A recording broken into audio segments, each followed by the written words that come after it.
की शादी ने दिखावा तो जरूर किया लेकिन सुकून नहीं जनाब। करोड़ों के रुपए खर्च किए लेकिन दिल को कसम खुदा की 1 मिनट का भी सुकून नहीं मिला। क्या रजब भट्ट को शादी में खुशियों को तराजू में तोलना जरूरी था?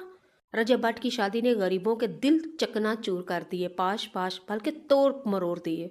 जो पैसा शादी पे खर्च किया गया था क्या वो किसी गरीब के काम नहीं आ सकता था?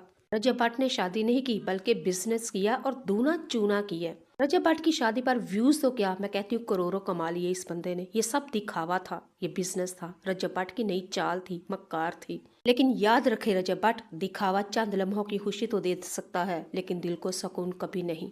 और रजब भट्ट के लिए एक मैसेज है कि फजूल खर्ची इंसान को अंदर से खोखला कर देती है। ये दौलत इंसान को सुकून नहीं, बेसुकून, बेबरकती और रातों की नींद उड़ा के ले जाती है। इतनी बुरी चीज है ये दौलत। और रजब भट्ट अपने विलाग में अक्सर आके कहता है कि लोग मुझसे जलते हैं, हसद करते हैं, मैं चढ़ता हुआ सूरज हूँ। लोग मेरी कामयाबी से जल बुन के कार्य को कर हो चुके हैं। लेकिन अफसोस के साथ रजब भट्ट आपको कह रही हूँ, ना हम जलते हैं ना ही हम हसद करते हैं। बस हमारा एक इतना मकसद था, निकाह एक मुकद्दस रिश्ता है जिसकी बरकत से अल्लाह रब्बुल इज़्ज़त एक जोड़े को नेक औलाद से नवाजता है। लेकिन अगर आप हमारी नसीहत को आप कहते हो हसद और जलना, ऐसे तो ऐसे ही सही। भाई हमारे मुंह में ज़ुबान है और जब तक ज़ुबान में अल्लाह ने ताकत और हिम्मत दी हुई है, बुराई को देख के ज़रूर बोलेंगे। और रजब भट्ट साहब जो कहते हैं ना, मैं चढ़ता सूरज हूँ, अल्लाह ताला तुझे ऐसे ही कामयाबी दे, कभी तू कामयाबी में सवाल ना देखे। लेकिन याद रख, अगर तुझे कामयाबी मिली है तो यकीनन तेरे से पहले किसी कामयाब को ज़वाल मिला था। और अगर तुझे ज़वाल मिलेगा तो उसके बाद मतलब है कि किसी और की कामयाबी मुकद्दर है। ये चढ़ता हुआ सूरज, ये उतरता हुआ सूरज, ये आना जाना, ये दौलत, ये रुपया और ये पैसा, ये हाथ की मैल है, कभी तेरे मुकद्दर में तो कभी किसी और के हाथ।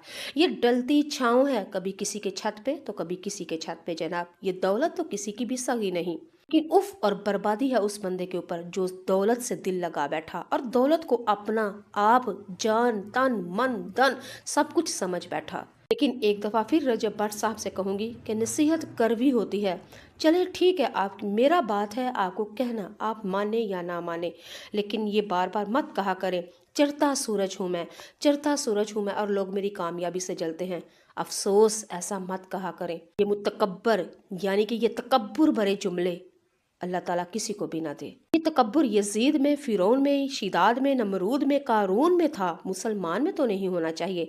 और जो बंदा कहे मैं मोमिन हूँ, मैं मोमिन हूँ, तो अफसोस फिर ऐसे मोमिन होने के ऊपर कि तूने भी तो यजीदियत फरौनियत नहीं छोड़ी कि मैं चढ़ता सूरज हूँ।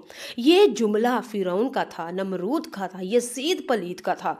जो जुमला तूने कहा कि मैं चढ़ता सूरज हूँ।